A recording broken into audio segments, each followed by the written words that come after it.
Saya Nani Indah Lestari dengan nomor induk mahasiswa 213135. Saya dari kelompok 6 materi belajar dan pembelajaran bersama dengan rekan saya Redopa Sitepu. Halo, saya Redopa Berusitepu dengan NIM 213138 dari kelompok 6 tentang strategi pembelajaran dan juga pendekatan pembelajaran. Pada kesempatan kali ini, kita akan belajar tentang strategi pembelajaran dan juga pendekatan pembelajaran. Subtopik yang pertama, kita akan belajar tentang strategi pembelajaran. Sebelum lebih mendalam lagi tentang strategi pembelajaran, kita harus mengetahui apa itu strategi. Menurut dunia pendidikan, strategi adalah a plan method of series of activities designed to achieve a particular education goal, yang dimana artinya strategi adalah perencanaan yang berisi rangkaian kegiatan untuk didesain untuk mencapai tujuan tertentu. Jadi, dari kata lain, strategi adalah sebuah perencanaan dalam sebuah kegiatan dengan tujuan memenangkan atau mendapatkan keberhasilan di kemudian hari. Seperti itu. Jadi, tujuan strategi pembelajaran adalah untuk memperoleh kesuksesan dan kemenangan dalam mencapai tujuan tertentu. Sesudah kita mengerti apa itu strategi dan juga tujuan strategi, kita akan belajar tentang dari mana istilah-istilah strategi yang akan kita pelajari di kemudian hari. Istilah strategi awalnya digunakan dalam dunia militer yang berarti sebagaimana cara penggunaan seluruh kekuatan militer dengan tujuan memenangkan peperangan. Jadi, di waktu peperangan dulu di dunia militer menimbang bagaimana kekuatan pasukan yang dimiliki baik dalam personal atau perseorang, jumlah senjata mereka, jumlah di dunia militer tersebut. Dengan cara yang pertama sekali mereka menggunakan strategi mencari kekurangan dan juga kekuatan si para lawannya. Jadi, sebelum perang terjadi, para militer melakukan pencarian informasi dengan tujuan mendapatkan kelemahan dan juga kekuatan para militer lawannya, sehingga ketika peperangan nanti, para militer bisa memenangkan di peperangan nanti. Setelah kita mempelajari asal-usul dari istilah strategi, kita akan belajar tentang dua pengertian strategi, yang dimana yang pertama adalah strategi pembelajaran adalah rencana tindakan, dan yang kedua adalah strategi disusun untuk mencapai tujuan. Pengertian strategi pembelajaran adalah rencana tindakan, sebagaimana penyusunan suatu strategi baru sampai proses. Jadi di pengertian strategi yang nomor 1 itu masih belum diproses tapi hampir sampai proses. Di rencana tindakan masih terdapat rencana tetapi belum sampai melakukan proses. Seperti itu di dalam pembelajaran. Pengertian yang kedua adalah arah dari semua keputusan penyusunan strategis yang berisi langkah-langkah, cara-cara, dan berbagai lainnya. Jadi di pengertian strategi yang kedua sudah terdapat metode-metode dan cara-cara agar strategi yang kita buat berjalan dengan baik dengan menggunakan bahan-bahan dan materi yang ada di sekarang kita, sehingga strategi yang akan kita buat dapat berjalan dengan baik.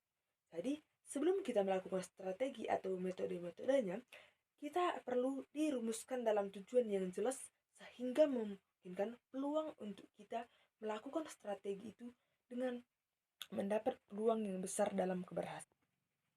Setelah mengerti apa itu strategi dan juga pengertian strategi, maka timbullah sebuah masalah yang dari masalah ini akan menimbulkan materi-materi berikutnya yang menarik untuk kita pelajari. Masalahnya adalah bagaimana cara kita untuk mengimplementasikan rencana yang sudah kita buat bisa berjalan dengan maksimal.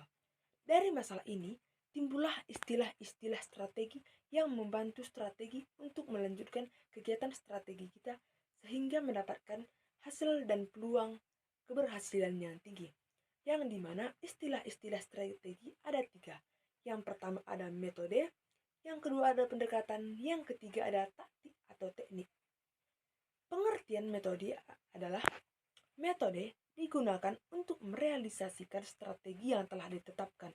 Jadi metode yang digunakan itu untuk bagaimana misalkan kita kalau belajar, metode apa yang digunakan agar pembelajaran kita berjalan dengan baik. Contohnya, kalau waktu sekarang kita daring, semua dosen menyuruh kita untuk mengikuti Zoom, dan di Zoom tersebut kita mendapat banyak metode-metode pembelajaran agar kita bisa mengikuti pembelajaran, yaitu adalah metode tanya jawab, diskusi, dan juga kerja-kerja kelompok atau diskusi dengan bergu, supaya pelajaran perkuliahan kita tetap berjalan dengan baik. Yang kedua, ada pendekatan, yang artinya pendekatan adalah sudut pandang kita terhadap proses pembelajaran. Jadi di sini, pendekatan, metode, dan teknik sama memiliki arti-arti sebagai cara untuk berjalannya strategi yang sudah kita buat agar bertujuan dan menuju keberhasilan. Pendekatan juga kita akan pelajari di subtopik berikutnya. Jadi di subtopik berikutnya kita akan lebih mendalami apa itu pendekatan dan juga jenis-jenis pendekatan. Maka berikutnya kita akan belajar tentang taktik dan juga teknik. Taktik dan teknik juga memiliki pengertian yang berbeda, yang dimana taktik adalah gaya seseorang dalam melaksanakan teknik, sedangkan teknik adalah cara yang dilakukan seseorang dalam menyampaikan metode. Jadi, taktik adalah gaya atau seperti perencanaan yang kita buat, sehingga di teknik nanti kita bisa melakukan taktik tersebut dengan baik dan benar, dengan tujuan mendapatkan keberhasilan dan peluang yang besar.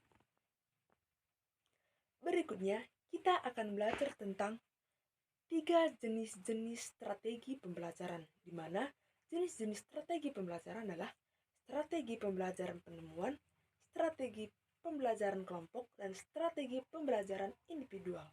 Yang pertama, strategi pembelajaran penemuan, di mana artinya kita sebagai siswa diajarkan dalam bentuk materi yang sudah jadi dengan menguasai sepenuhnya materi tersebut tanpa pengajar menyuruh kita untuk mengolahnya. Jadi itu adalah pengertian strategi pembelajaran penemuan. Disuruh untuk memahami tanpa disuruh untuk mengolah, seperti itu. Yang kedua, ada strategi penemuan kelompok. Di sini adalah namanya juga sudah kelompok, sudah pasti lebih dari satu. Jadi kelompok biasanya terdiri dari 3 sampai 10 orang, itulah disebut dengan kelompok. Dimana di kelompok adalah yang diandalkan adalah kerjasama, sehingga kerjasama tersebut mempengaruhi kecepatan belajar yang sudah ingin kita capai. Jadi biasanya pembelajaran kelompok yang kita lakukan itu sangat mendominasi orang-orang yang di dalamnya. Biasanya orang-orang yang berpengetahuan lebih tinggi akan merasa terhambat dengan siswa-siswa yang memiliki pengetahuan yang kurang. Begitu juga dengan sebaliknya. Siswa-siswa atau mahasiswa yang memiliki keterampilan yang lebih sedikit akan merasa tergusur dengan orang-orang yang berpengetahuan tinggi. Jadi, di pembelajaran kelompok kita diajarkan untuk bekerja sama sehingga menunjang kecepatan dan juga peluang keberhasilan kita lebih besar di kemudian hari di saat pembelajaran. Yang ketiga, strategi pembelajaran individual, di mana di sini adalah individual atau disebut dengan mandiri atau sendiri. Jadi, mandiri sehingga kelambatan dan juga keberhasilan hanya ditentukan oleh diri kita sendiri yang melakukan aktivitas tersebut. Jadi misalkan kita diberi tugas dan tugas itu dikerjakan perorangan, maka tugas yang kita kerjakan itu akan bisa cepat selesai jika kita mau. Tapi jika kita tidak mau, maka hal yang akan kita dapat adalah mendapat resiko mendapat nilai rendah. Dan nilai rendah tersebut hanya kita yang mendapatnya tanpa dipengaruhi oleh orang lain. Seperti itu. Jadi, pembelajaran individual, kelompok, dan juga penemuan harus melibatkan adanya kemauan untuk belajar sehingga tujuan yang kita pertama dapatkan yang diinginkan dapat terwujud dengan baik dan benar.